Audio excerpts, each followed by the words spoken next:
Hi friends, welcome to Ravinder వర్స్. ఇది daily gym సిరీస్లో డే 31. ఈరోజు బ్యాక్ వర్కౌట్ చేసా. లైఫ్లో మనకి కోపం, యాటిట్యూడ్ వస్తాయి, కానీ అవి మనల్ని డిస్ట్రాయ్ చేస్తాయి, లేకపోతే బిల్డ్ చేస్తాయి. అది మనం ఎలా వాడుకున్నాం అనేదే మ్యాటర్. కోపంని మంచి ఎనర్జీగా మార్చి జిమ్లో వెయిట్స్ మీద వేయి. యాటిట్యూడ్ని ఈగో కాకుండా డిసిప్లిన్గా మార్చుకో. వెయిట్స్ని లిఫ్ట్ చేసినప్పుడు నీకు గుర్తుండాలి, ప్రాబ్లమ్స్ని కూడా ఇలానే లిఫ్ట్ చేస్తాను అని. జిమ్లో బ్యాక్ స్ట్రాంగ్ చేస్తేనే లైఫ్లో బర్డెని కూడా స్ట్రాంగ్గా హ్యాండిల్ చేస్తావు మామ.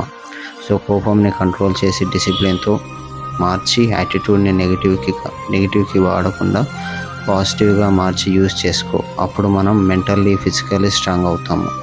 Day 31 completed, back workout done. I hope మీరు నా వీడియోస్ చూసి మోటివేట్ అవుతున్నారు అనుకుంటున్నాను. మీకు వీడియో నచ్చినట్లయితే ఒక లైక్ కొట్టండి. నా యూట్యూబ్ ఛానల్ని సబ్స్క్రైబ్ చేసుకోండి. Thank you for watching.